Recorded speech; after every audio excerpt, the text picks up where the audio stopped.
Labas tau, mano draugė Rytis ir vėl sveikinai su tavim ir dėkoju tau už gražiausią draugystę pasaulyje.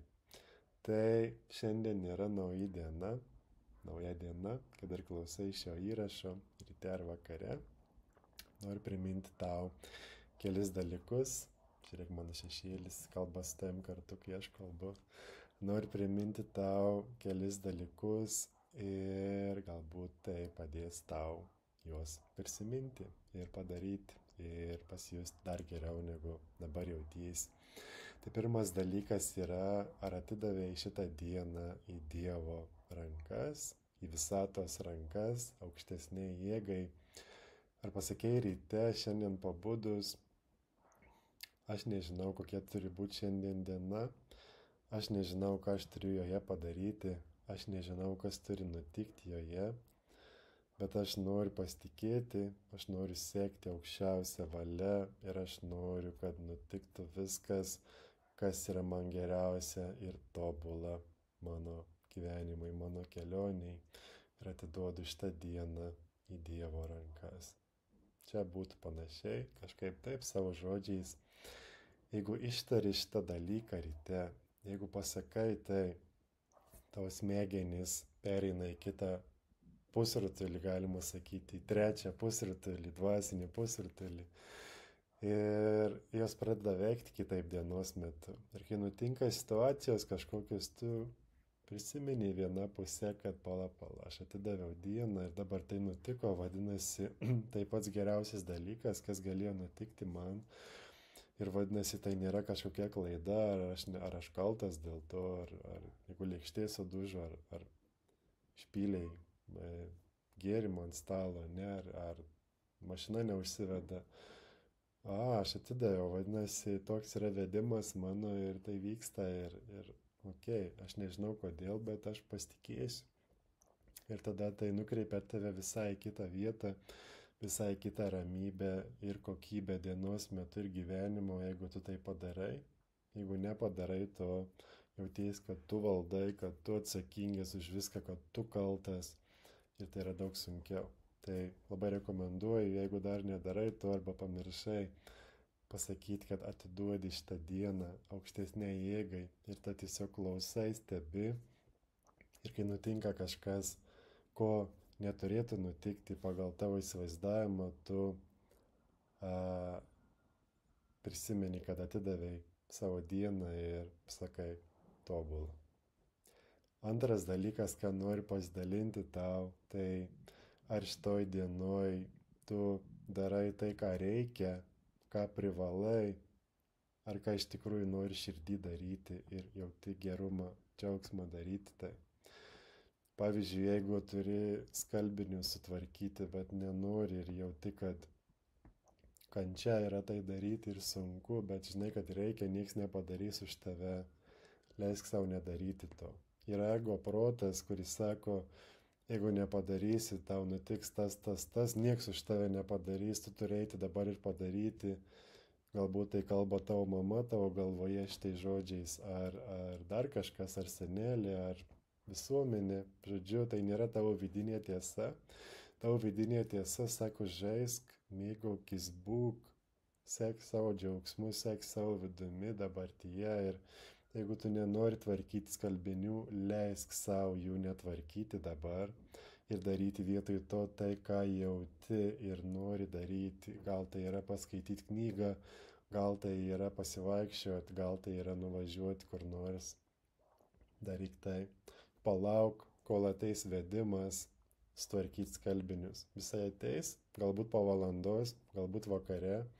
Jisai kažkada ateis, bet ateis su gerumu ir lengvumu ir džiaugsmu, ne per prievartą ir kančią. Tai nedaryk nieko, kas tau yra prievarta ir kančia šiandien dienos metu. Jeigu darai, tu sukuri savo gyvenimą ir pritrauki daugiau situacijų, kurios yra prievarta ir kančia. Ką paspaudi, tas dauginasi ir jeigu tu spaudinėjai mygtukus, man patinka prievartauti save ir kentėti, tu daugiau dar to gausi savo realybėj. Jeigu nori sustabdyti, tai nebespaudyk tų mygtukų, pasirink tai, kas tau suteikia laimę ir malonumą, ir gerumą, ir daryk tai, viso kito nedaryk. Ir palauk, kol ateis laikas tam, ir palauk, kol ateis geras jausmas tai daryti, ir kažkada tai ateis, tiesiog palauk.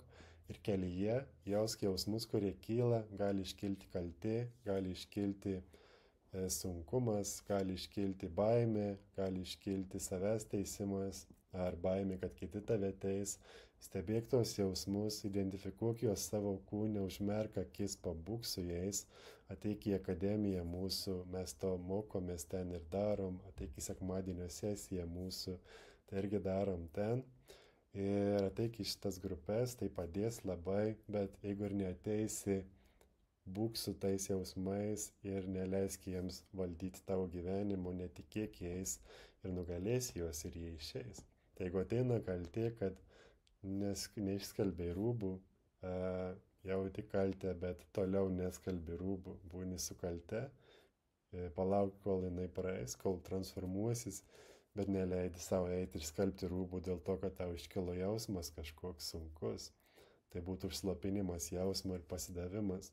Tai jauti, neskalbi, palauk, kol ateis įkvėpimas tai daryti. Ir čia tinka su bet kuo, ką šiandien patirsi ir jausi.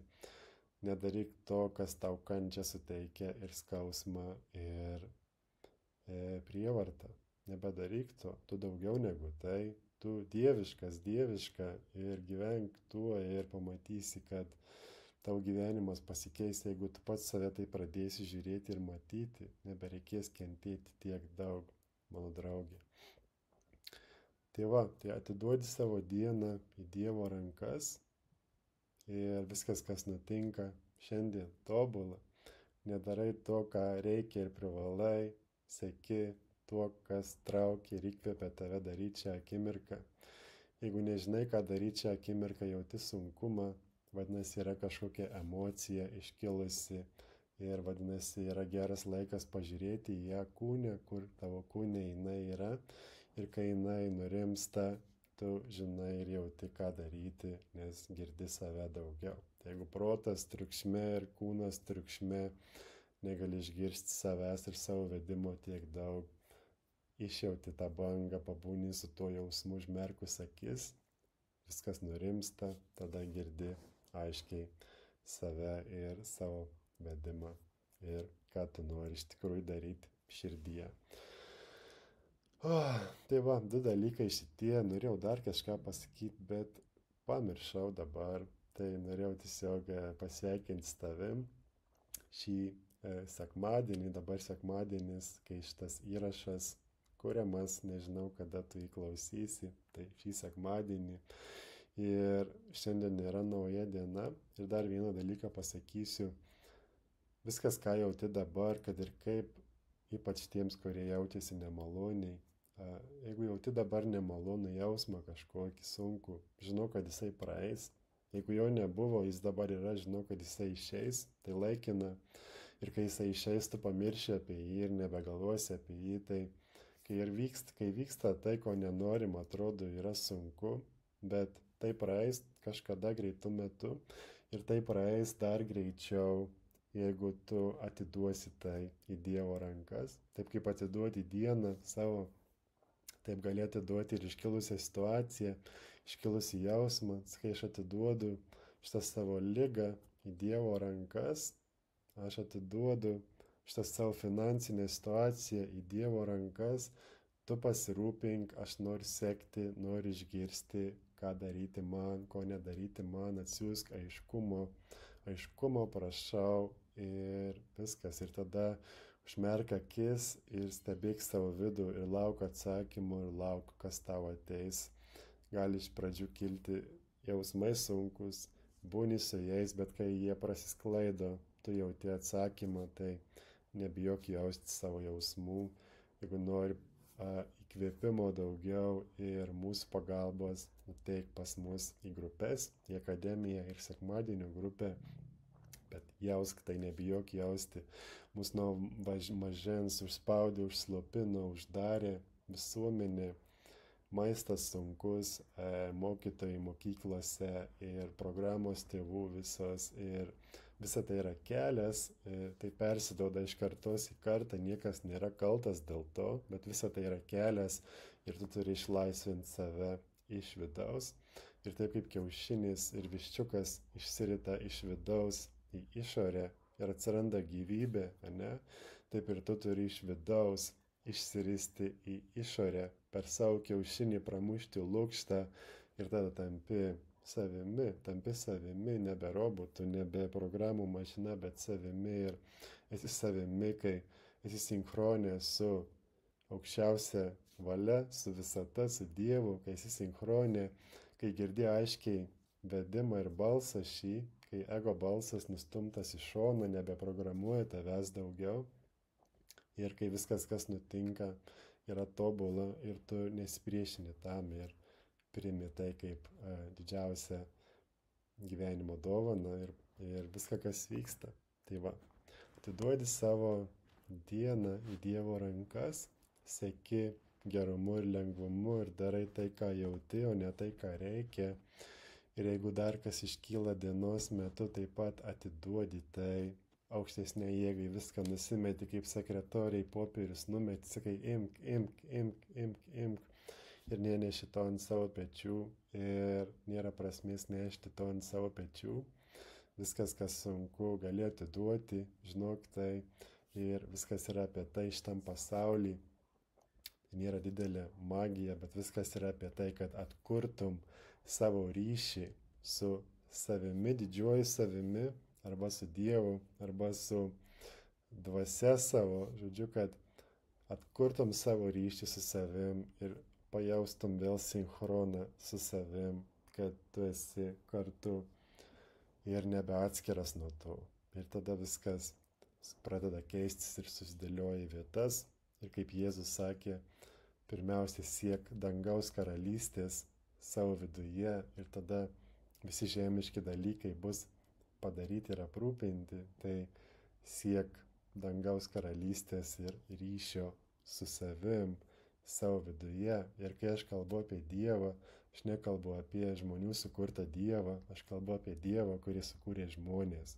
Tai yra didžiulis skirtumas.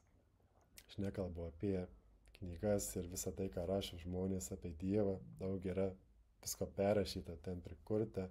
Aš kalbu apie tai, kas viską sukūrė ir tai, kas plaka mano ir tavo širdį šiuo metu. Visa šita gyvybė ir tiesiog neatskirumą. Tai, kas viską sujungia visose lygmenyse. Ačiū tau, kad klausai, pabandyk šitos patarimus, atiduok viską, jausk savo jausmus ir sek lengvumu. Ir sekančiam įraše turėsi jau būti viską atidavęs, viską nusiuntęs į Dievo rankas, viską atidavęs savo sekretoriai ir parašysiu tave, kai būsi atostogose, o nebe gyvenimo. Parašysiu tau, kai būsi atostogose, o nebe gyvenimo kontrolė įtemptoj ir įtampoj, mano draugė. Jokios įtampos, draudžiama tau būti įtampoj, nuo dabar tu vėl vaikas 5 metų su dideliu gražiu kūnu, jaunu ir tobulu. Ačiū tau, kad klausai, iki pasimatymo, mano draugė.